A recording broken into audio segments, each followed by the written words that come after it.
దేవునికి మహిమ కలుగును గాక. హల్లెలూయా. మరొక పాట పాడుకుంటూ దేవుని మహిమ పడుతూ అందరం కలిసి చప్పట్లు కొడుతూ దేవుని ఆరాధన చేద్దాం. హల్లెలూయా. నీకేనయ్యా ఆరాధనా, నీకేనయ్యా స్తుతి ఆరాధనా.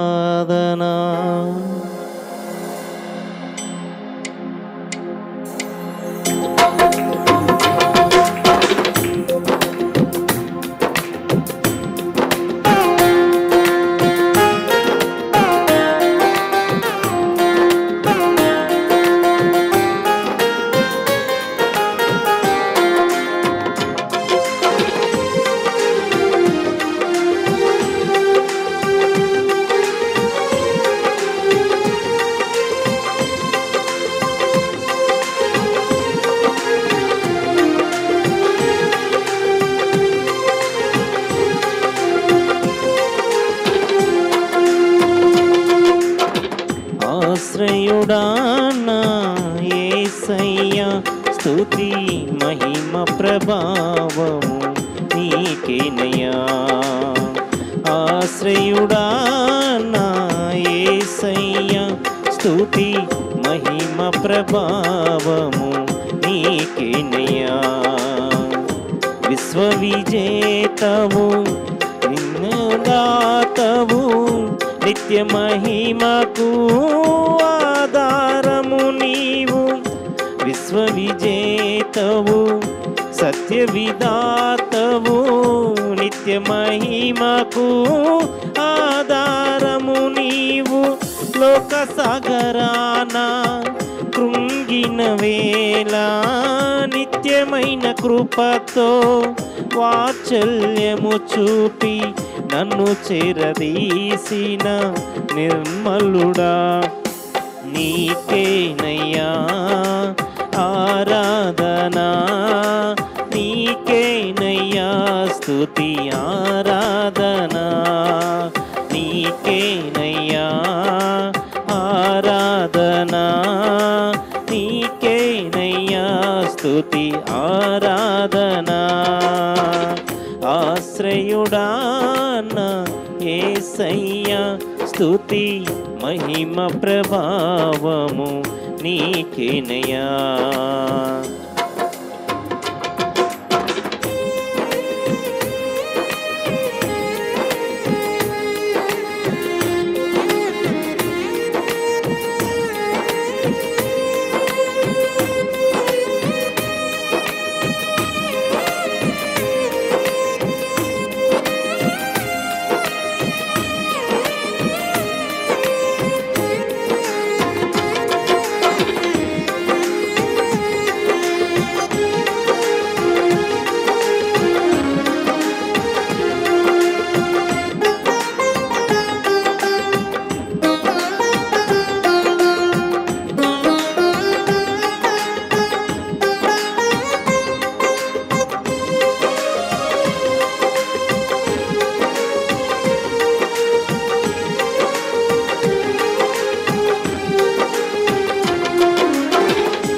చల్లని వెన్నెల కాంతివి నీవు, చల్లని మమతల మనసే నీవు.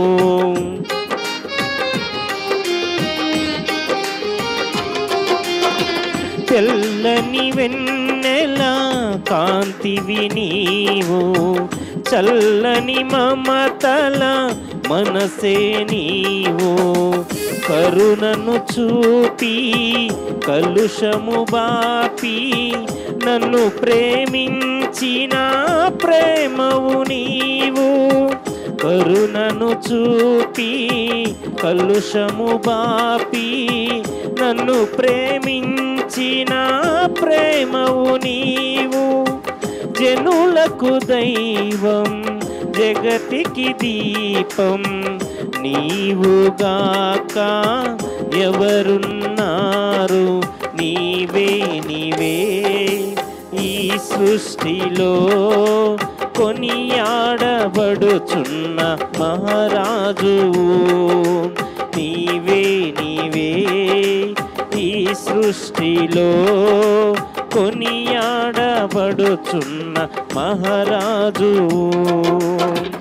ఆశ్రయుడాన యేసయ్యా, స్తుతి మహిమ ప్రభావము నీకేనయ్యా. ఆశ్రయుడాన యేసయ్యా, స్తుతి మహిమ ప్రభావము నీకేనయ్యా.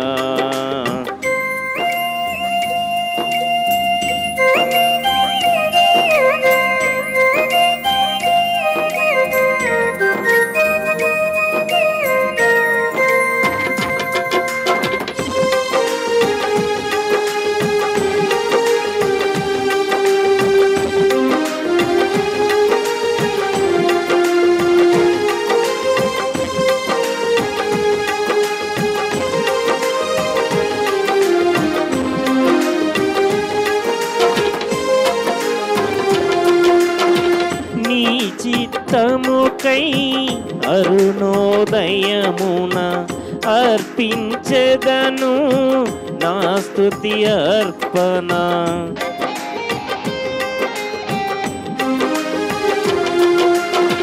నీ చిత్తముకై అరుణోదయమున అర్పించెదను నా స్తుతి అర్పణ.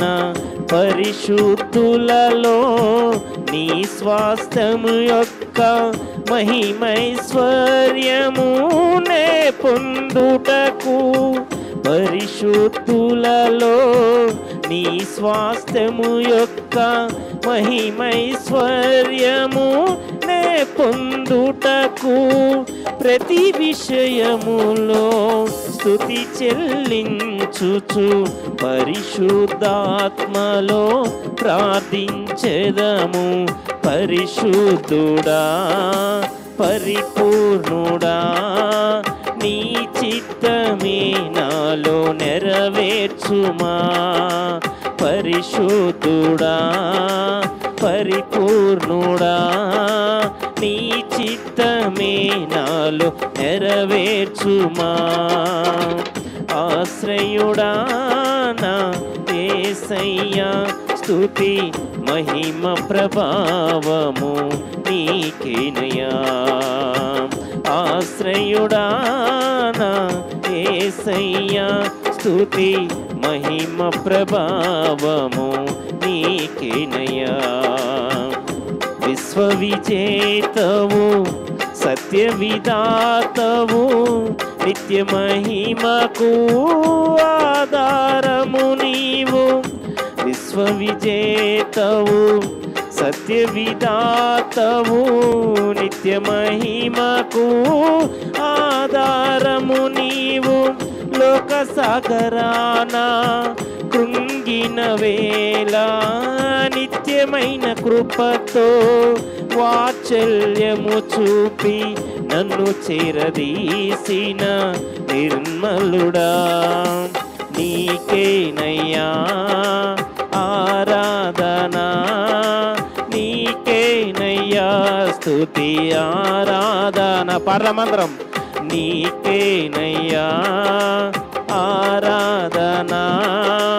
నీకేనయ్యా స్తుతి ఆరాధనా. నీకేనయ్యా నీకేనయ్యా స్తుతి ఆరాధనా. ఇంకోసారి నీకేనయ్యా ఆరాధనా. నీకేనయ్యా స్తుతి ఆరాధనా. దేవుని నామమునకు మహిమ కలుగును గాక. హల్లెలూయా. సమయం దేవునికి జనకిస్తున్నాం. ప్రార్థన చేసుకుందాం. మహాపరిశుద్ధుడా, మా ప్రియ పరలోకపు తండ్రి, మీ మితిలేని ప్రేమను బట్టి కృపను బట్టి స్తుతిస్తూ ఉన్నాం. మా జీవితాలలో మీరు అనుగ్రహించిన ఇటు శ్రేష్టమైన పరిశుద్ధ దినమును బట్టి, పునరుద్ధాన దినమును బట్టి మీకు వందనాలు. ఏ దినమును చూడలేక, ఏ దినంలో జీవించలేక అనేక మంది మీ సన్నిధిలో నిద్రించి ఉన్నారు.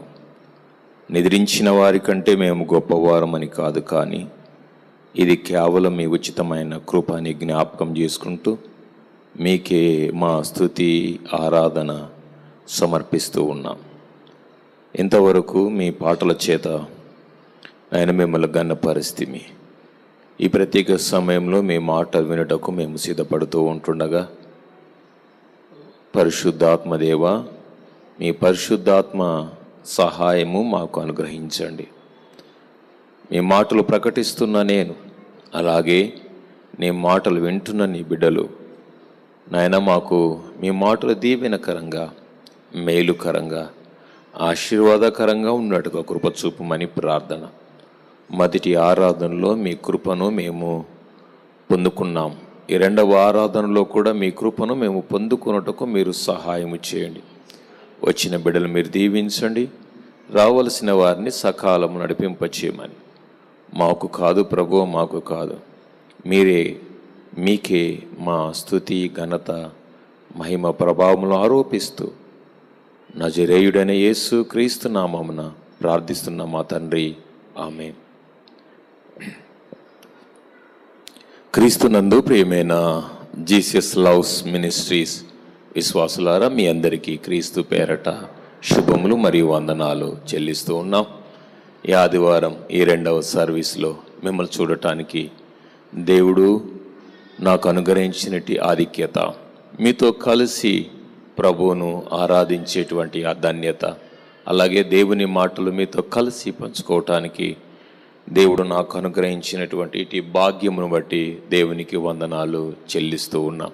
అలాగే నన్ను మీ మధ్యలోకి ఆహ్వానించి ఈ ఆదివార దినము కూడా మీతో వాక్య పరిచర్య చేయుటకు అవకాశం ఇచ్చినటువంటి సంఘ వ్యవస్థాపకులు పాస్టర్ డేవిడ్ గారికి, అలాగే పాస్టర్ అమ్మ గారికి, వారి కుటుంబానికి నా ప్రత్యేకమైనటువంటి వందనాలు చెల్లిస్తూ ఉన్నాం. దేవుడు మనలను, మన కుటుంబాలను, సంఘాన్ని, సంఘ పరిచర్యను దీవించునుగాక. గడిచిన 2 వారాలు, అనగా గడిచిపోయిన 2 వారాల్లో మనము అపోస్తలుల గురించినటువంటి జీవితాలను పరిశీలిస్తూ ఉన్నాం. అపోస్తలుల యొక్క జీవితము, వారి పిలుపు, వారి సేవ, వారి సమర్పణ, ఇది మనము గమనిస్తూ ఉన్నాం. ప్రభునామంలో విశ్వసిస్తూ ఉన్న ఈ అపోస్తలుల జీవితాన్ని గురించి మనము ధ్యానిస్తూ ఉన్నప్పుడు ఇది మీ కుటుంబాలకు, మరి ప్రాముఖ్యంగా మీ వ్యక్తిగత జీవితాలకు కూడా దీవెనకరంగా ఉంటుంది అని నేను భావిస్తూ ఉన్నా. ఇంకా ఈ సందేశాలు దీవెనకరంగా ఉండాలని మీరు ఆశ కలిగి ఉంటే ఈ మెసేజెస్ను జాగ్రత్తగా వినండి. విన్న మెసేజ్ ఒకవేళ మీరు మర్చిపోతే మరలా ఒకసారి ఆన్లైన్లో వీక్షించండి. తద్వారా మీ ఆత్మీయ జీవితాలకు, మీ విశ్వాసానికి, మీ కుటుంబాలకు దీవెనకరంగా ఉంటాయి. ఈ క్రమంలో ఈ దినము మనము చూడబోతున్నటువంటి అపోస్తలులలో ఒక వ్యక్తి అయినటువంటి 6వ వ్యక్తి అయినటువంటి బర్తలోమయి అనేటువంటి వ్యక్తి గురించి, లేదా అనేటువంటి శిష్యుని గురించి మనము దేవుని వాక్యాన్ని విందాం. మత్తయి సువార్త 10వ అధ్యాయము 2వ వచనం. ఆ 12 మంది అపోస్తలుల పేర్లు ఏవనగా, మొదట పేతురు అనబడిన సీమోను, అతని సహోదరుడు ఆంద్రేయ, జెబెదయి కుమారుడగు యాకోబు, అతని సహోదరుడు యోహాను, ఫిలిప్పు, బర్తలోమయి చాల్మా, బర్తలోమయి అనేటువంటి యేసు ప్రభువు చేత పిలువబడినటువంటి 12 మంది అపోస్తలులలో బర్తలోమయి అనేటువంటి 6వ వ్యక్తి గురించి మనము విందాం. మొదటిగా ఈ బర్తలోమయి అనేటువంటి వ్యక్తి గురించిన, ఆ పేరు గురించినటువంటి వివరణ మనము తెలుసుకుందాం. 4 సువార్థికులు ఉన్నారు మనకు. 4 సువార్థికులు పుస్తకాలు రాశారు. వారు రాసినటువంటి పుస్తకాలే మత్తయి సువార్త, మార్కు సువార్త, లూకా సువార్త, యోహాను సువార్త. మత్తయి, మార్క్, లూకా ఈ 12 మంది అపోస్తులలో బర్తలోమై అనేటువంటి పేరు వ్రాస్తారు. యోహాను సువార్తికుడు మాత్రము నతానియేలు అని వ్రాస్తాడు. నతానియేలు అని వ్రాస్తాడు. మత్తయి సువార్త చదువుకున్నాం. లూకా సువార్తలోకి మనం వెళ్దాం. యోహాను సువార్తలోకి మనం వెళ్దాం. యోహాను సువార్తలో ఈ బర్తలోమయి అని మనకు పేరు కనపడదు, కానీ నతానియేలు అని మనకు పేరు కనపడుతుంది. 45వ వచనం, యోహాను సువార్త 1వ అధ్యాయం 45వ వచనం. ఫిలిప్పు నతానియేలును కనుగొని ధర్మశాస్త్రంలో మోషేయు ప్రవక్తులను ఎవరిని గూర్చి వ్రాసిరో ఆయనను కనుగొంటిమి. చాలుమా, ఇక్కడ నతానియేలు అనే పేరు మనకు కనపడుతుంది. మొదటిగా మనం అర్థం చేసుకోవాల్సిన విషయం ఏంటంటే, ఈ బర్తలోమయి నతానియేలు వీరు ఒకటేనా లేదా వేరు వేరు వ్యక్తులా? ఇది మనము మొదటిగా అర్థం చేసుకోవాలి. ఇది మనం అర్థం చేసుకున్న తర్వాత ఇతను ఎలాగూ ప్రభు యొక్క 12 మంది అపోస్తలుల్లో పిలువబడ్డాడు లేదా పరిచర్య కొరకు పిలువబడ్డాడు అనేటువంటిది మనం తదనంతరం చూద్దాం. ఈ బర్తలోమయి ఫిలిప్పు అనేటువంటిది ఎలాంటిదంటే, వీరు ఇద్దరు వ్యక్తులు కాదు, కానీ ఒకే ఒక వ్యక్తి. మళ్ళీ ఏంటి బర్తలోమయి అంటే ఏంటి, నతానియేలు అంటే ఏంటంటే, బర్తలోమయి అనేటువంటి పేరు అతని కుటుంబానికి సంబంధించిన పేరు, నతానియేలు అనేటువంటిది అతనికి సంబంధించినటువంటి పేరు. అంటే మన భాషలో మనం చెప్పుకోవాలి అంటే, కుటుంబము అంటే సర్నేమ్ మరియు నేమ్. మనం అప్లికేషన్స్ ఫిల్ చేసేటప్పుడు సర్నేమ్ అండ్ నేమ్ అని ఉంటుంది. సర్నేమ్ అంటే ఫ్యామిలీ నేమ్, అలాగే నేమ్ అంటే తల్లిదండ్రులు మనకు పెట్టినటువంటి పేరు. ఒక్కొక్క దేశంలో ఒక రకంగా ఈ పేర్లు పిలవడం జరుగుతుంది. ఇండియాలో ఇంటి పేరు పిలువరు కానీ వ్యక్తి పేరు పిలుస్తారు. ఇంటి పేరు పిలువరు కానీ వ్యక్తి పేరు పిలుస్తారు. ఇండియాలో నా పేరు, నా తల్లిదండ్రులు పెట్టిన పేరు నన్ను పిలవడం జరుగుతుంది. ఇంటి పేరు పిలువరు. ఆఫ్ కోర్స్ మనము మన ఇంటి పేరును కూడా అంటే సర్నేమ్ కూడా వ్రాసుకుంటాం, కానీ సర్నేమ్కు పెద్ద ప్రాముఖ్యత ఉండదు. కానీ బయట దేశాలలో పేరు కంటే ఇంటి పేరుకే ఎక్కువ ప్రాముఖ్యత. ఫర్ ఎగ్జాంపుల్, ఇప్పుడు అమెరికా ప్రెసిడెంట్ డొనాల్డ్ ట్రంప్, అలాగే ట్రంప్ కుమారుని కూడా జూనియర్ ట్రంప్ అలాగూ పిలవడము జరుగుతుంది. అందును బట్టే సువార్తికులు కూడా ముగ్గురు సువార్తికులు అతని ఇంటి పేరు వ్రాస్తారు. అంటే మత్తయి సువార్తికుడు బర్తలోమయి అని వ్రాస్తాడు, మార్కు సువార్తికుడు కూడా అదే రకంగా వ్రాస్తాడు, లూకా సువార్తికుడు కూడా అదే రాస్తాడు. యోహాను సువార్తికుడు మాత్రము అతని ఇంటి పేరు అంటే అతని సర్నేమ్ వ్రాయకుండా అక్కడ అతనిని డైరెక్ట్గా నతానియేలు అని వ్రాయటాన్ని మనము గమనించవచ్చు. ఒక క్లారిటీ ఏంటంటే, ఒక క్లారిటీ లేదా ఒక వివరణ ఏంటంటే, ఈ బర్తలోమయే నతానియేలు, నతానియేలే బర్తలోమయి. ఈ ఇద్దరు రెండు పేర్లు ఉండినప్పటికీ ఇతను ఒకే ఒక వ్యక్తి అని మనము గమనించవచ్చు. ఇతను ఎలాగూ పిలువబడుతున్నాడో మనము గమనిద్దాం. యోహాను సువార్త 1వ అధ్యాయము 47వ వచనాన్ని మనము చదువుకుందాం. యేసు నతానియేలు తన యొద్దకు వచ్చుట చూచి, ఇదిగో ఇతడు నిజముగా ఇశ్రాయేలీయుడు, ఇతని యందు ఏ కపటము లేదని అతని గురించి చెప్పాను. దేవుడు ఈ వాక్యమును మన వినికిడిలో దీవించునుగాక. ఇతడు నిజముగా ఇశ్రాయేలీయుడు. దేవుడు ఈ వ్యక్తిని గురించి సాక్ష్యం ఇస్తున్నాడు. సాక్ష్యం చాలాసార్లు మనం అనేక మంది గురించి చెబుతూ ఉంటాం సాక్ష్యాన్ని. మనకంటే పైన ఉన్నవారు మన ఎదుట మన గురించి సాక్ష్యం చెప్తే అది చాలా గొప్ప సాక్ష్యం. ఉదాహరణకు, నేను పనిచేసేటువంటి కళాశాలలో నా గురించి మా అధికారి లేదా నా గురించి మా సంఘ నాయకుడు నా గురించి సాక్ష్యము చెబితే ఆ సాక్ష్యం చాలా గొప్పది. నాకంటే తక్కువ స్థితిలో ఉన్నటువంటి వ్యక్తి, అంటే నా క్రింద పనిచేసేటువంటి వ్యక్తి లేకపోతే ఒక విశ్వాసి నా గురించి సాక్ష్యం చెప్తే పెద్ద దానికి విలువ ఉండదు. అంటే నేను కూడా పెద్ద దాన్ని గమనించాను అనమాట, దాన్ని పెద్ద లెక్కలోకి తీసుకొని. నతానియేలు గురించి యేసుక్రీస్తు ప్రభువారు చెబుతున్నటువంటి మాట ఏంటంటే, ఇతడు నిజముగా ఇశ్రాయేలీయుడు అని, ఇతడు నిజంగా ఇశ్రాయేలీయుడు, ఇతని యందు ఏ కపటం లేదని అతని గూర్చి చెప్పాను. ఎంత మంచి సాక్ష్యము! మనుషుల సాక్ష్యం కంటే దేవుని సాక్ష్యము గొప్పది. దేవుడు ఇతని గురించి అద్భుతమైనటువంటి సాక్ష్యాన్ని ఇతనికి ఇస్తున్నాడు. ఏమిటి ఇతను ఈ సాక్ష్యము కలిగి ఉండటానికి గల కారణం ఏంటి కదా? ప్రతి వ్యక్తి నా గురించి ఒక వ్యక్తి మంచి సాక్ష్యం అంటే మంచివాడు, పలాని వ్యక్తి మంచివాడు, లేదా పలానా ఆమె మంచిది, లేదా పలాని కుటుంబం మంచిది, లేదా వీరు మంచివారు అని సాక్ష్యం చెప్పాలంటే ఏదో ఒక మంచి కార్యం అయితే జరిగించి ఉండాలి. ఏ మంచి కార్యం చెప్పాలని వాళ్ళని మంచోళ్ళు అంటామా? సాక్ష్యం ఇస్తామా? ఇవ్వం. ఇతను గురించి యేసు ప్రభు చెప్తున్నటువంటి మంచి సాక్ష్యం ఏంటంటే, ఇతడు నిజముగా ఇశ్రాయేలీయుడు. ఇంత గొప్ప సాక్ష్యం కలిగి ఉండటానికి అతను చేసినటువంటి పని ఏంటి అని మనము ఒకవేళ అతని గురించి ఆలోచన చేస్తే 48వ వచనంలో ఈ మాట మనము చూడవచ్చు. నన్ను నీవు ఎలాగూ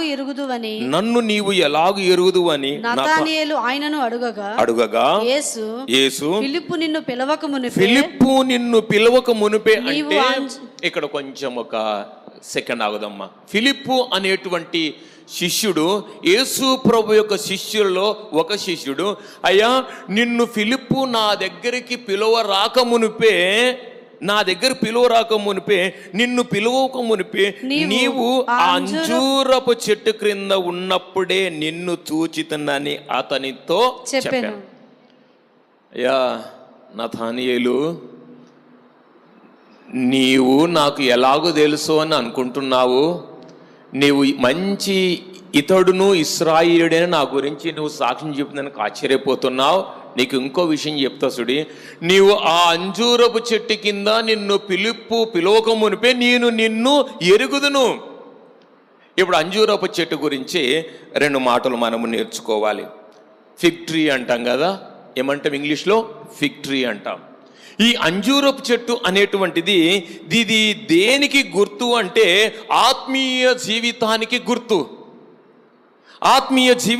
గుర్తు, దేవుని వాక్యాన్ని ధ్యానించుటకు గుర్తు, ప్రార్థనా జీవితానికి గుర్తు, అలాగే దేవునితో సమయము గడిపేటువంటి దానికి గుర్తు. దేవాలయము దేనికి గుర్తు? చర్చి దేనికి గుర్తు? ఇక్కడ ప్రార్థనలు చేయడానికి, పాటలు పాడటానికి, దేవుని వాక్యం వినటానికి, అలాగే దేవుని స్తుతించటానికి దేవాలయము గుర్తు, అంతే కదా? అలాగే అంజూరపు చెట్టు నాటి ఇశ్రాయేలు జీవితంలో అంజూరపు చెట్టు దేనికి సంకేతము అంటే ఇది దేవుని యందు భయభక్తులు కలిగి జీవించేటువంటి జీవితానికి గుర్తు. దేవునికి స్తోత్రం. ఉదయం ఒక చిన్న మాట అనుకున్నాం మొదటి ఆరాధనలో. ఏమనుకున్నామంటే, నేను చిన్నగా దేవునికి స్తోత్రం అంట, సంఘం ఏమనాలంటే గట్టిగా దేవునికి స్తోత్రం అని హల్లెలూయా అని చెప్పాలి. ఇది మనం కూడా ఫాలో అవుదామా? దేవునికి స్తోత్రం. Thank you. అంజూరపు చెట్టు దేనికి గుర్తు అంటే ఒక మంచి ఆత్మీయ జీవితానికి గుర్తు. ఈ ఆత్మీయ జీవితం ఎలాంటిదంటే ప్రభువును గమనించేటువంటి జీవితము, ప్రభువును ప్రేమించేటువంటి జీవితము, ప్రభువుతో సమయాన్ని గడిపేటువంటిది ఈ జీవితం. ఇతను అంజూరపు చెట్టు కింద ఉండి ఏం చేస్తున్నాడు అంటే, ఇతను దేవుని వాక్యాన్ని చాలా చక్కదవుతున్నాడు. ఇక్కడ మనము గమనిద్దాం 49వ వచనంలో అంజూరపు చెట్టు కింద ఉన్న అతను ఏం చేస్తున్నాడో అంటే ఇక్కడ మనం గమనిద్దాం. 49వ వచనం, నతానీయేలు బోధకుడా నీవు దేవుని కుమారుడవు ఇశ్రాయేలు రాజువు అని ఆయనకు ఉత్తరమిచ్చెను. దేవుడు ఈ వాక్యమును మన కొరకు దీవించును గాక. నతానీయేలు అనబడేటువంటి వ్యక్తి ఏం చేస్తున్నాడు అంటే అంజూరపు చెట్టు కింద ఉండి దేవుని వాక్యాన్ని చదువుతున్నాడు. అలాగే 45వ వచనాన్ని కూడా మనం చదవచ్చు. ఫిలిప్పు నతానీయేలును కనుగొని ధర్మశాస్త్రంలో మోషేయు ప్రవక్తలను ఎవరిని గూర్చి వ్రాసిరో ఆయన కనుగొంటిమి. ఆయన యోసేపు కుమారుడైన నజరేయుడగు యేసు అని అతనితో చెప్పాను. ఇక్కడ మనము ఒక మంచి వివరణకు వస్తూ ఉన్నాం. అంజూరపు చెట్టు కింద ఉన్నటువంటి నతానీయేలు ఏం చేస్తున్నాడు అంటే ధర్మశాస్త్రాన్ని చాలా చక్కగా చదువుతున్నాడు. అందుకొరకు మనం అనుకున్నాం నతానీయేలు అనబడేటువంటి వ్యక్తి ఎవరంటే ధర్మశాస్త్రమును బాగా చక్కగా చదివినటువంటి వ్యక్తి, ధర్మశాస్త్రాన్ని చదివినటువంటి వ్యక్తి. ఇంకొక కొంతమంది పండితుడు ఇతను అంటారు నతానీయేలు అనబడేటువంటి వ్యక్తి ఎవరై అంటే యూదా కుటుంబానికి సంబంధించినటువంటి వ్యక్తి. ఎవరైనా యూదా కుటుంబానికి సంబంధించిన వ్యక్తి. దేవుని వాక్యాన్ని అంటే ధర్మశాస్త్రమును ప్రవక్తల గ్రంథాలను బాగా చదివేటువంటి నతానీయేలు దేని కొరకు ఎదురు చూస్తున్నాడు అంటే ఒక మెస్సయ్య కొరకు ఎదురు చూస్తూ ఉన్నాడు. మెస్సయ్య అంటే ఈ లోకానికి రాబోయేటువంటి రక్షకుని గురించి ఇతను చూస్తూ ఉన్నాడు, దేవుణ్ణి గమనిస్తూ ఉన్నాడు, దేవుని గురించి ఆలోచన చేస్తూ ఉన్నాడు. అందును బట్టి యేసు ప్రభు ఏమంటాడంటే అయ్యా ఇతను కూడా నిజముగా ఇశ్రాయేలీయుడు. ఎందుకొరకో తెలుసా? ఇతను దేవుని యొక్క వాగ్దానమును వాక్యము చదువుట ద్వారా ఎదురు చూస్తూ ఉన్నాడు. దేని కొరకంట? దేవుని ప్రామిసెస్ అంటే వాగ్దానం. ఏమిటి ఆ వాగ్దానం? ధర్మశాస్త్రంలో వ్రాయబడిన ఆ వాగ్దానం ఏంటి? అయ్యా మీ కొరకు ఒక రక్షకుడు ఈ లోకానికి రాబోతూ ఉన్నాడు. అయ్యా నీవు మాకు ఒక రక్షకును పంపిస్తానని నువ్వు ప్రామిస్ చేశావు, వాగ్దానం చేశావు. కాబట్టి మేము యూదులమైనటువంటి మేము చేయవలసినటువంటి పని ఏంటంటే వాక్యాన్ని మేము ధ్యానిస్తూ ఆ రక్షకుని కొరకు మేము ఎదురు చూడాలి. యేసు ప్రభు వారు ఇతను కూడా ఇశ్రాయేలీయుడే, నిజముగా ఇశ్రాయేలుడే అని చెప్పడానికి గల సాక్ష్యం ఏంటంటే మొదటిది ఇతను దేవుని యొక్క వాగ్దానాలను నమ్మినటువంటి వాడు. రెండవది యేసు ప్రభు ఈ లోకానికి రానయున్నాడని నిరీక్షణ కలిగి ఉన్నటువంటి వ్యక్తి. మూడవది యేసు ప్రభు యొక్క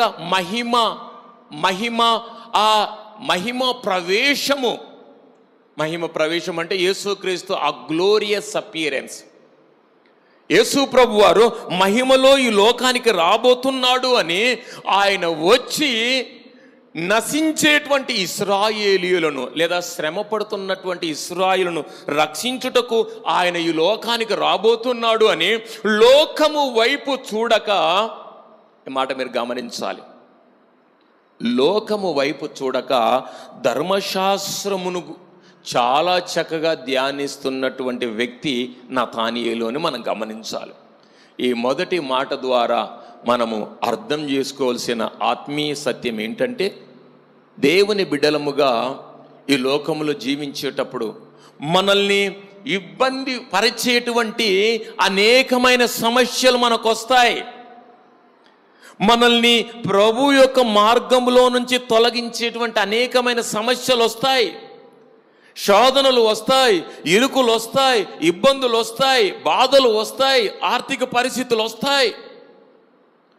అయితే దేవుని వాక్యం అంటుంది, నాడు నతానియేలు లోకమంతా నిరీక్షణ లేకుండా లోకం వైపు జీవిస్తూ ఉంటుండగా ఇతను మాత్రము రక్షకుడు రాబోతూ ఉన్నాడు, ప్రవచనము ప్రకటించబడి ఉంది, ప్రవచనము తెలియజేయబడింది, నశించేటువంటి ఇశ్రాయేలును వెదికి రక్షించటానికి మెస్సయ్య ఈ లోకానికి వస్తున్నాడు అని ధర్మశాస్త్రమును చక్కగా ధ్యానించేటువంటి వ్యక్తి. దేవునికి స్తోత్రం, దేవునికి స్తోత్రం. కాబట్టి ఈ ఉదయకాల సమయము ప్రభు మనకు తెలియజేస్తున్నటువంటి శ్రేష్టమైనటువంటి మాట, నిన్ను నన్ను మనలను ఇబ్బంది పరిచేటువంటి అనేకమైన సమస్యలు వస్తాయి. అయితే పరిశుద్ధాత్మ దేవుడు మనకు గుర్తు చేస్తున్న మాట ఏంటంటే, ఎన్ని సమస్యలు వచ్చినా నీవు మాత్రం, మనము మాత్రం, సంఘము మాత్రం ప్రభు యొక్క రాకుడ కొరకు ఎదురు చూసేటువంటి బిడ్డలముగా దేవుని వాక్యాన్ని ధ్యానిస్తూ, దేవుని స్తుతిస్తూ, దేవుని సన్నిధిలో ప్రార్థనాపూర్వకంగా మనము ముందుకు కొనసాగాలి. ఎలాగూ వస్తాయో తెలియదు పరిస్థితులు, ప్రభు ఎప్పుడొస్తాడో తెలియదు. ప్రభువు నిన్ను వచ్చి పిలిచేంత వరకు నీవు చేయవలసినటువంటి పని ఏంటంటే వాక్యాన్ని ధ్యానిస్తూ, ప్రభును స్తుతిస్తూ ప్రార్థనా జీవితాన్ని కలిగి ఉండాలి. ఈ లోకాన్ని నమ్మొద్దు, లోకంలో ఉన్న పరిస్థితులు నమ్మొద్దు. లోకాన్ని నమ్మితివా, లోకం నిన్ను ముంచివేస్తుంది. లోకంలో ఉన్న వ్యక్తులను కూడా నమ్మితివా, వారు కూడా నిన్ను ముంచివేస్తారు. ఎవరిని నమ్మడానికి వీల్లేదు. ఈ మధ్యలో జరిగినటువంటి అనుభవం గుర్తు చేస్తా. అమెరికా దేశం, Elon Musk and Donald Trump best friends, అంతేనా? Best friends.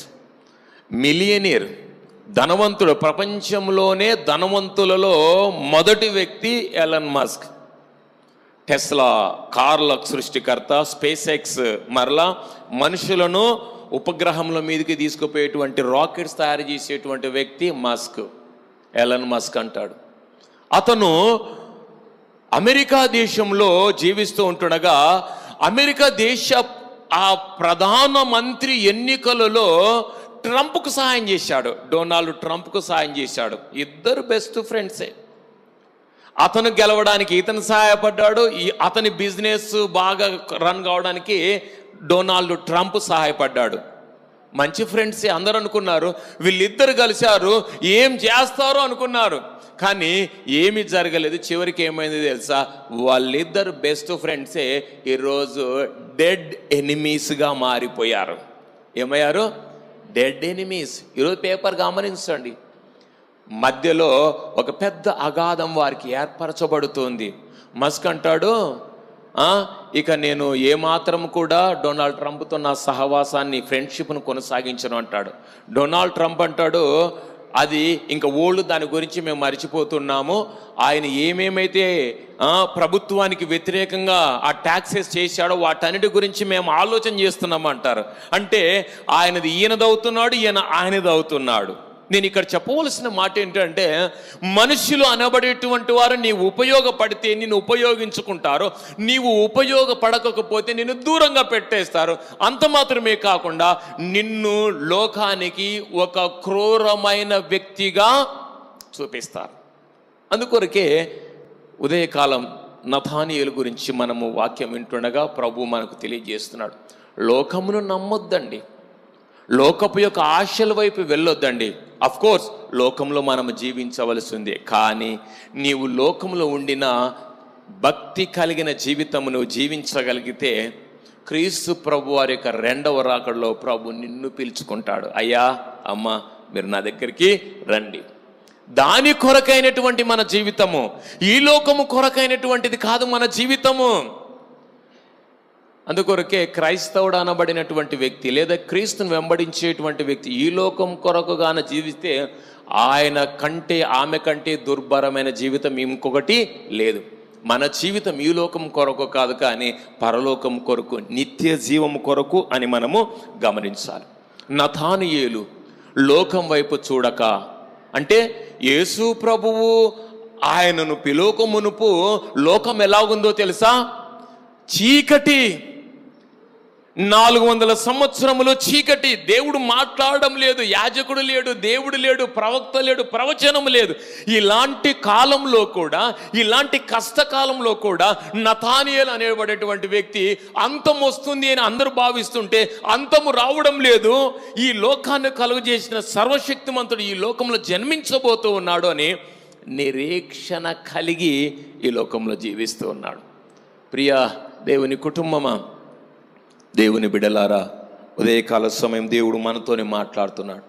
మన జీల్ లేదా మన యొక్క ఆశ లేదా మన యొక్క విజన్ ఏమై ఉండాలి అంటే దేవుని బిడలముగా దేవుని కొరకై ఉండాలి అనే విషయాన్ని ఇక్కడ జ్ఞాపకం చేస్తూ ఉన్నాం. రెండవ మాటను మనము జ్ఞాపకం చేసుకుందాం. రెండవ మాటను మనము జ్ఞాపకం చేసుకుందాం. రెండవ మాటను నతానియేలు సంపూర్ణంగా దేవునికి అతను సమర్పించుకున్నట్టుగా ఇక్కడ మనము చూడవచ్చు. 49వ వచనము, నతానియేలు, బోధకుడా, నీవు దేవుని కుమారుడవు, ఇశ్రాయేలు రాజువు అని ఆయనకు ఉత్తరమిచ్చెను. ఇక్కడ ఈ మాట రాజు అనేటువంటి మాట లేదా దేవుని కుమారుడు అనేటువంటి మాట ఏమి చూపిస్తుంది అంటే, అయ్యా వచ్చినటువంటి నీవు దేవుని కుమారుడవు, అంత మాత్రమే కాకుండా మేము ఎదురు చూసేటువంటి మా ప్రవక్తలు, మా ఇశ్రాయేలీయులు, ఈ లోకం ఎదురు చూసేటువంటి రాజువు నీవు ఈ లోకానికి వచ్చావు. అయ్యా నీవు రాజువు, నువ్వు ఈ లోకానికి వచ్చావు అని అంటున్నాడు. అంటే ఈ మాట చెప్పుటలో నతానియేలు యొక్క ఉద్దేశం ఏంటంటే, ప్రభువా నీవు ప్రభుడవు, నువ్వు ఇశ్రాయేలు రాజువు అంటే మా రాజువు, కాబట్టి నిన్ను మేము మా అధికారినిగా, మా నాయకుడిగా, మా ప్రభుగా నిన్ను ఒప్పుకుంటున్నాము. మా జీవితాన్ని సంపూర్ణంగా నీకు సమర్పించుకుంటున్నాం. Surrender his life to Christ.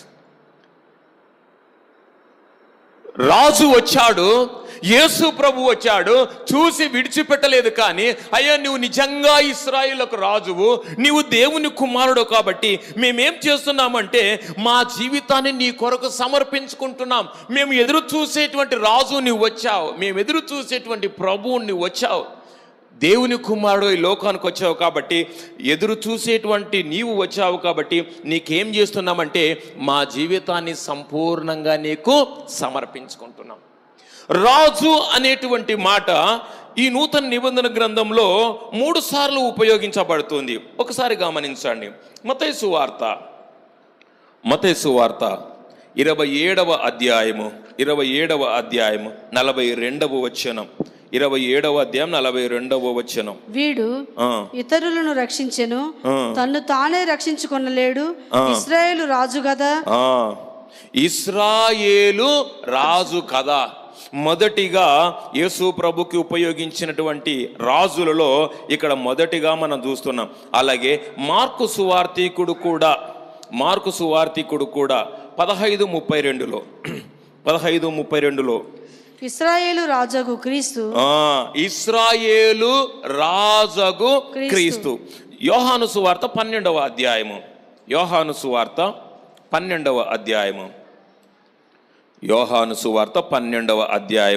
13వ వచనాన్ని మనం చదువుకుందాం. ఖర్జూరపు మట్టలు పట్టుకొని ఆయనను ఎదుర్కొనబోయి జయము ప్రభు పేరట వచ్చుచున్న ఇశ్రాయేలు రాజు స్తుతింపబడు. ఇశ్రాయేలు రాజు 3 సార్లు మనం విన్నాం. అంటే నతానియేలు చెప్పిన మాటతో యేసు ప్రభును రాజుగా 4 సార్లు చూపించినట్టుగా మనము నూతన నిబంధన గ్రంథంలో మనము గమనించాం. అంటే రాజు అనేటువంటి ఆయనకు సంపూర్ణమైనటువంటి అధికారము భూమి మీద ఇవ్వబడుతుంది. ఇప్పుడు మనకు రాజులు లేరు, అంతేనా? మనకు రాజులైతే లేరు. మనకి ఎవరున్నారు? రాష్ట్ర ముఖ్యమంత్రి ఉంటాడు, ఆయన క్రింద ఎమ్మెల్యేలు మరియు ఆయనతో కలిసి పనిచేయడానికి ఎంపీస్ ఇంకా చాలామంది ఉంటారు. మన భారతదేశానికి అంతటికీ ప్రధానమంత్రి ఉంటాడు. ప్రధానమంత్రికి సంపూర్ణమైన అధికారము ఇవ్వబడుతుంది. ప్రధానమంత్రి కూడా, ముఖ్యమంత్రులు కూడా ఏదైనా ప్రజలకు ఇబ్బందికరమైనటువంటి నిర్ణయం చేస్తే ప్రశ్నించడానికి కోర్ట్స్ ఉన్నాయి. ఇది ప్రజాస్వామ్యం కదా. ప్రజాస్వామ్యంలో మనుషులు తప్పు చేస్తే అధికారము ఎంతటి అధికారంలో ఉన్నా వారిని ప్రశ్నించడానికి కోర్ట్స్ ఉన్నాయి. కోర్ట్స్ తప్పు చేస్తే మరలా హెచ్చరించడానికి ప్రభుత్వాలు ఉన్నాయి. ఒక రకంగా డెమోక్రసీలో ఇది జరుగుతుంది. కానీ రాజరికంలో మాత్రము ఇలాంటిది ఉండదు. మనం యుఏఈ కంట్రీస్కి వెళితే రాజరిక పరిపాలన, రాజులే అంతా. రాజులు ఉంటారు కదా. దుబాయ్కి వెళ్ళినా, అబుదాబికి వెళ్ళినా, ఇంకా కువైట్కి వెళ్ళినా, ఖతార్కి వెళ్ళినా, ఇలాంటి దేశాలకు వెళ్తే రాజులు ఉంటారు. రాజు చెప్పిందే శాసనము. రాజు అధికారాన్ని ధిక్కరించడానికి ఎవరికి లేదు, ఎవరికి అధికారం ఉండదు. రాజు ఏది చెప్తే అది శాసనం. నతానేలు అంటున్నాడు, అయ్యా నువ్వు రాజు అంటే నువ్వు సంపూర్ణమైనటువంటి అధికారాన్ని కలిగి ఉన్నటువంటి దేవుడవు. నీవు రాజుగా ఈ లోకంలో ఉన్నావు. అయితే నీవు రాజు అయినటువంటి నీకు పరలోకము మీద, ఈ భూలోకం మీద ఉన్నటువంటి మనుషులందరి మీద నీకు అధికారం ఉన్నది. కాబట్టి అధికారం ఉన్నటువంటి నిన్ను నేను రాజుగా విశ్వసిస్తున్నా. అధికారంలో ఉన్నటువంటి నిన్ను రాజుగా విశ్వసించడమే కాదు, నా హృదయాన్ని నీకు అప్పగిస్తున్నా, నా జీవితాన్ని నీకు అప్పగిస్తున్నా అని సంపూర్ణంగా నతానియేలు అనబడేటువంటి వ్యక్తి తన జీవితాన్ని యేసు ప్రభుకు అంకితము చేసుకున్నట్టుగా మనము ఈ మాట ద్వారా గమనించవచ్చు. లూకాసు వార్త 9వ అధ్యాయము 23వ వచనాన్ని మనం గమనిస్తే, 23వ వచనాన్ని గమనిస్తే, మరియు ఆయన అందరితో ఇట్లా నేను ఎవడైనను నన్ను వెంబడింపగోరిన ఎడల తన్ను తాను ఉపేక్షించుకొని ప్రతిదినము తన సిలువనెత్తుకొని నన్ను వెంబడింపవలెను. నతానియేలులో ఉన్నటువంటి గొప్పతనం ఏంటో తెలుసా? వింటున్నారా? అద్భుతమైనటువంటి మాట ఇక్కడ గుర్తు చేస్తున్నాం. యేసు ప్రభు ఇప్పటి వరకు అనేక మంది శిష్యుని పిలిస్తే నతానియేలును ప్రభు పిలవలేదు. నతానియేలు ప్రభువును గుర్తుపట్టి రాజుగా అంగీకరించి విశ్వసించి తన జీవితాన్ని తను ప్రభు కొరకు సమర్పించుకుంటున్నట్లుగా ఇక్కడ మనం చూడవచ్చు. అందుకొరకే లూకాసు వార్త 9:23 అంటాడు, అయ్యా ఎవడైనను నన్ను వెంబడింపగోరని ఎడల తన్ను తాను ఉపేక్షించుకొని ప్రతిదినము తన సిలువనెత్తుకొని నన్ను వెంబడింపవలెను. అలాగే రోమీలకు రాసిన పత్రిక 12వ అధ్యాయము, రోమీలకు రాసిన పత్రిక 12వ అధ్యాయంలో 1-2 వచనాలలో, కాబట్టి సహోదరులారా పరిశుద్ధమును దేవునికి అనుకూలమైన సజీవ యాగముగా మీ శరీరములను సమర్పించుకొనుడని దేవుని వాత్సల్యమును బట్టి మిమ్మును బతిమాలుకొనుచున్నాను. అంటే నతానియేలు అనబడేటువంటి వ్యక్తి యేసు ప్రభువును రాజుగా గుర్తించి తన శరీరాన్ని, తన టయాన్ని, తన సమయాన్ని, అలాగే తన టాలెంట్స్ను, తనకున్నటువంటి వాటిని చివరికి తనను తాను దేవునికి సమర్పించుకొని సేవ చేయుటకు ఇతను నిర్ణయించుకున్నాడు. సో ఎంత గొప్ప వ్యక్తో నతానియేలు మనకి ఇక్కడ గమనించాలి. మరలా ఈ మాట గుర్తు చేస్తున్నా, ఇంతవరకు విన్నటువంటి అపోస్తలులందరూ కూడా ఆయన పిలిస్తే వచ్చారు. ఈ శిష్యుని యొక్క గొప్పతనం ఏంటంటే ఇతను పిలిస్తే రాలేదు. ప్రభువు తన స్నేహితుని ద్వారా పరిచయం చేయబడిన ప్రభువును చూచి అయ్యా నిజముగా నీవు దేవుని కుమారుడవు, ఇశ్రాయేలు రాజువు అని ప్రభువును తెలుసుకొని తన హృదయాన్ని, తన జీవితాన్ని, తన సమయాన్ని, తనకున్నటువంటి వాటన్నిటి సమర్పించి దేవుణ్ణి తన హృదయంలో, తన జీవితంలో దేవుడుగా ఉండుటకు, దేవుని సేవ చేయుటకు ఇతను సమర్పించుకున్నటువంటి వ్యక్తిగా మనం చూస్తూ ఉన్నాం. అంటే కంప్లీట్లీ సరెండర్ లేదా అబ్సల్యూట్లీ సబ్మిషన్.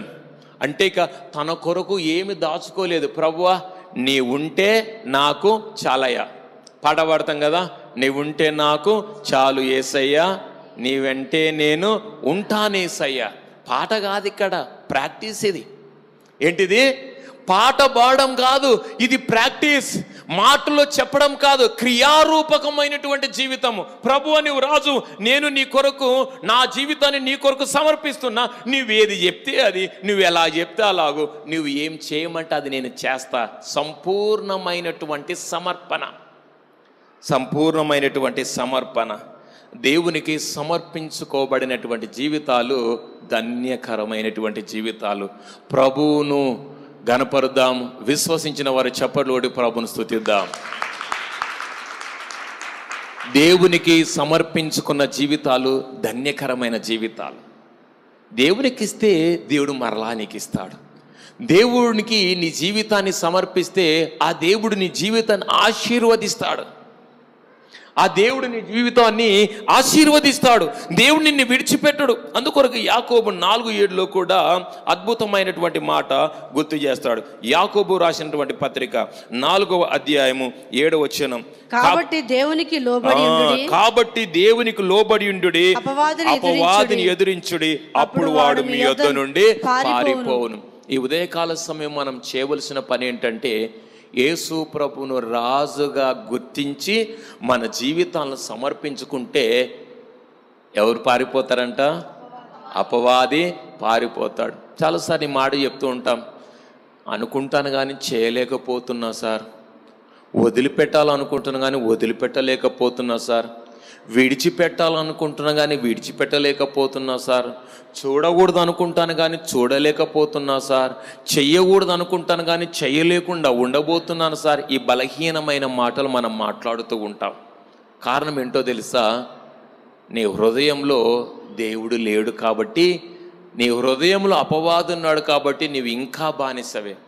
ఎప్పుడైతే నీ జీవితాన్ని దేవుని కొరకు సమర్పించుకుంటావో అప్పుడు నీలో ఉన్నటువంటి అపవాది ఏమవుతాడు? పారిపోయి నువ్వు శక్తివంతుడయి నువ్వు ఏది చేయాలనుకుంటావో అది చేయగలుగుతావు, ఏది చెయ్యకూడదు అనుకుంటావో అది చెయ్యకుండా ఉండటానికి దేవుడు నీకు శక్తిని దయచేస్తాడు. దేవునికి స్తోత్రం, దేవునికి స్తోత్రం. రెండవ మాటను మనము గమనిస్తూ ఉన్నాం. నతానియేలు అనబడేటువంటి వ్యక్తి ప్రభువును రాజుగా గుర్తించి, దేవుడిగా గుర్తించి, దేవుని కుమారుడుగా గుర్తించి సంపూర్ణంగా తన జీవితాన్ని దేవుని కొరకు, దేవుని సేవ కొరకు సమర్పించుకోబడినటువంటి వ్యక్తిగా మనం ఇక్కడ చూస్తున్నాం. మూడవ మాటను మనం గమనిద్దాం. సమర్పించుకోబడినటువంటి ఈ నతానియేలు యేసు ప్రభు శిష్యులలో అపోస్తలుగా ఉన్నటువంటి 6వ వ్యక్తి అయినటువంటి నతానియేలు లేదా బర్తలోమై పునరుద్ధాన సందేశము ద్వారా పునరుద్ధానము అనేటువంటిది ఎలాంటిదో తెలుసా? బహుశక్తివంతమైనది. ఇంగ్లీష్లో చాలా చక్కగా the power of Christ resurrection. ఏంటట? The power of Christ resurrection. Kristu యొక్క పునరుద్ధాన శక్తి ఇది ఎలాంటిది అంటే, ఈ లోకంలో ఉన్నటువంటి శక్తులన్నిటికంటే కూడా, ప్రభావవంతమైన వాటన్నిటికంటే కూడా క్రీస్తు ప్రభు వారి యొక్క పునరుద్ధాన శక్తి ఇంకా గొప్పది. దేవునికి స్తోత్రం, దేవునికి స్తోత్రం. ఆ చివర ఉన్న వాళ్ళు చెప్పడం లేదు మా దేవునికి స్తోత్రం. మీరు కూడా గమనిస్తున్నా, మిమ్మల్ని కూడా నేను చూస్తూ ఉన్నా, మీరు కూడా నాకు కనపడుతూ ఉన్నారు. ఈ లోకంలో ఉన్నటువంటి శక్తులన్నిటికంటే కూడా క్రీస్తు ప్రభు వారి యొక్క పునరుద్ధాన శక్తి బలమైనటువంటిది. అందుకొరకే పౌలు భక్తుడు కొరింథీ సంఘానికి రాస్తాడు, ఓ కొరింథీ సంఘమా, మీరే గొప్ప వాళ్ళు అనుకుంటున్నారు కాదయ్యా, ఈ లోకంలో రాజ్యాలు రాజులు గొప్పవి అనుకుంటున్నారు. కాదు, యేసు ప్రభు యొక్క పునరుద్ధాన శక్తి వీటన్నిటికంటే కూడా గొప్పది అని రాస్తాడు. పునరుద్ధాన శక్తి పొందుకున్నటువంటి నతానియేలు అనబడేటువంటి వ్యక్తి, ఇతను అర్మేనియా అనేటువంటి దేశానికి సువార్త సేవ ప్రకటించడానికి వెళ్ళిపోయాడు. ఇతని గురించి ఇంకొక మాట కూడా మాట్లాడతాడు. ఇతను మొదటిగా తోమాతో పాటు భారతదేశానికి వచ్చాడు అని, తోమాతో పాటు భారతదేశానికి వచ్చి ఇక్కడ కొంతకాలం పరిచర్య చేసి మత్తయి సువార్తను ట్రాన్స్లేట్ చేయడానికి, తెలుగులో ట్రాన్స్లేట్ చేయడానికి ఉపయోగపడ్డాడు అని కొంత చరిత్ర చెప్తుంది. అయితే అది కొంతవరకు అయినప్పటికీ ఇతను మాత్రము పునరుద్ధాన శక్తిని పొందుకున్నటువంటి నతానియేలు అర్మేనియా అనేటువంటి ఆ దేశానికి వచ్చి, అర్మేనియా మీరు ఏమైనా ఇజ్రాయెల్కి వెళితే అక్కడ చర్చ్ ఆఫ్ అర్మేనియా అనే ఉంటుంది. అర్మేనియా సంఘాలని ఇజ్రాయెల్ దేశంలో చాలా సంఘాలు ఉన్నాయి. అర్మేనియా దేశానికి వెళ్ళి అక్కడ అనేక మందికి దేవుని వాక్యాన్ని ప్రకటిస్తాడు. ప్రకటించేటువంటి క్రమంలో ఆ దేశపు రాజు కుమార్తె అయిన ఆ దేశపు యొక్క రాజు కుమార్తెకు జ్వరము వస్తే ఇతను ప్రార్థన చేస్తే జ్వరం వెళ్ళిపోతుంది. ఇక్కడ ఒక పాయింట్ గుర్తు చేస్తాం. సేవకుడు ప్రార్థన చేస్తే బాగుపరచబడినప్పుడు సేవకుని కాదు ఇక్కడ మనం గౌరవించవలసింది. ఎవరిని గౌరవించాలి? దేవునిని గౌరవించాలి. ఆ పవర్ ఎవరిచ్చారు? దేవుడిచ్చాడు. అందుకొరకయ్యా నా పేరట మీరు అద్భుతాలు చేయుదురు, మీరు ఆజ్ఞాపిస్తే దయాలు వెళ్ళిపోతాయి, మీరు ఏది చేస్తే అది మీకు జరుగుతుంది, మీరు ఈ లోకములు ఏది బంధిస్తారో అది పరలోకమందు బంధింపబడుతుంది, మీరు ఈ లోకములు ఏది విప్పుతారో అది పరలోకములు విప్పబడుతుంది. ఎవరు శక్తిమంతులు ఇక్కడ? ఎవరు శక్తిమంతులు? దేవుడు శక్తిమంతుడు. మీ అందరికీ రిక్వెస్ట్, సేవకులను గౌరవించాలి. ఓకే, సేవకులను ప్రేమించాలి. వింటున్నారా? సేవకులను గౌరవించాలి, సేవకులను ప్రేమించాలి, సేవకులకు సహాయము కూడా చేయాలి. బట్ సేవకుడే నీ దేవుడు కాదు. ఎవరు? సేవకుడే నీ దేవుడు కాదు.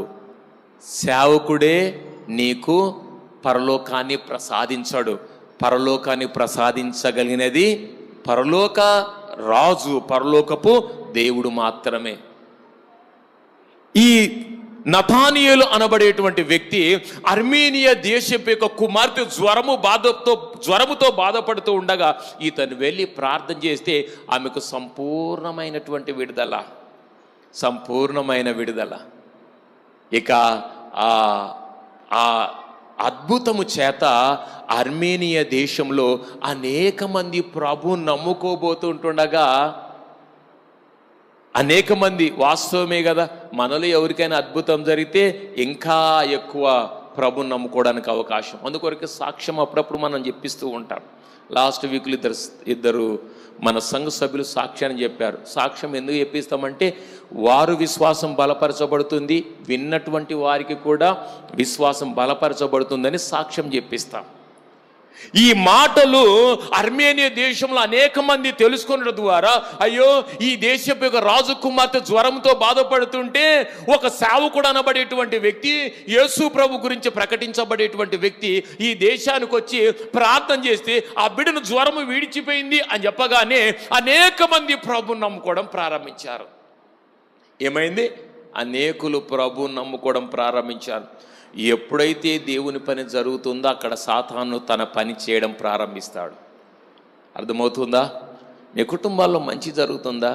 సాతానుడు శ్రమలు తీసుకొస్తాడు. మీ కుటుంబము సౌకర్యవంతంగా ఉందా? అపవాది శోధన తీసుకొస్తాడు.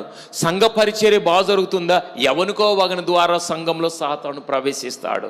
విశ్వాస జీవితం బాగుందా? ఏదో ఒక ఫ్రెండ్ ద్వారానో, ఏదో ఒక రిలేషన్షిప్లో నుంచో, లేదా ఇంకో వేరే దానిలో నుంచి శ్రమలు మన జీవితంలో ప్రవేశిస్తాయి. అది సాతాను చేసేటువంటి కుయుక్తి. అర్మేనియా దేశంలో నతానియేలు చేసేటువంటి అద్భుతానికి అనేక మంది యేసు ప్రభును స్వంత రక్షకుడిగా అంగీకరిస్తూ ఉంటుండగా వెంటనే ఆ రాజుకు కోపం వచ్చేసింది.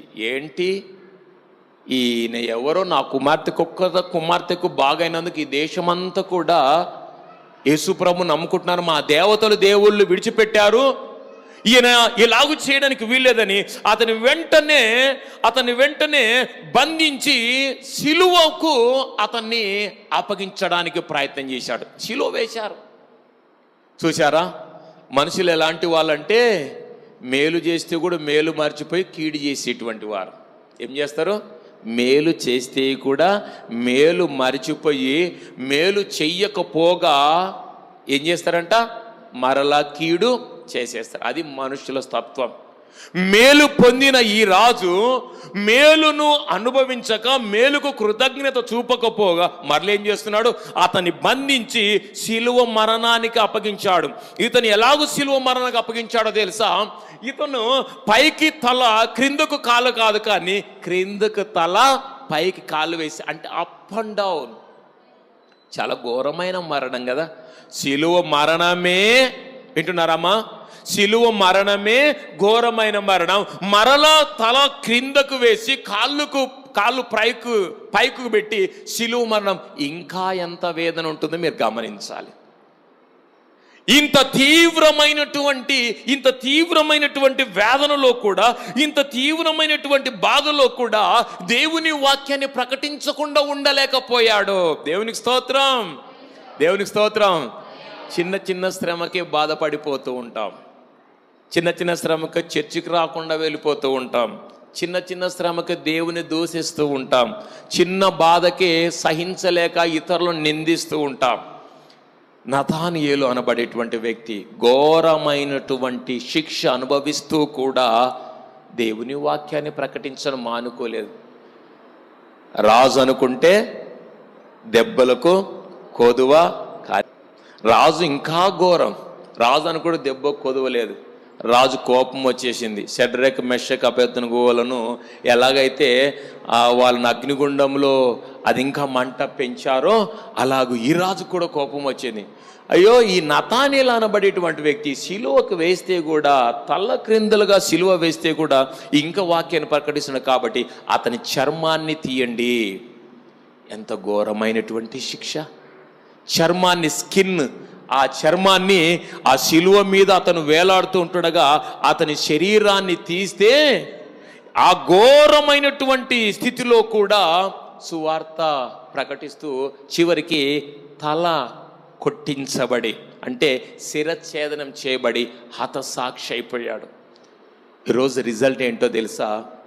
అర్మేనియా దేశం 100% క్రిస్టియానిటీ. దేవునికి స్తోత్రం. 100% క్రిస్టియన్, 100% క్రైస్తవులు.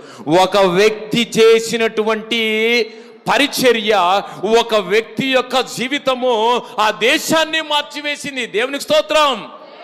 ఈరోజు ఇదే సవాలు పరిశుద్ధాత్మ దేవుడు నీ ఎదుట ఉంచుతున్నాడు. నీ యొక్క సేవ, నీ యొక్క సమర్పణ, నీ యొక్క త్యాగం అనేక మందికి ఆశీర్వాదకరంగా మారాలి.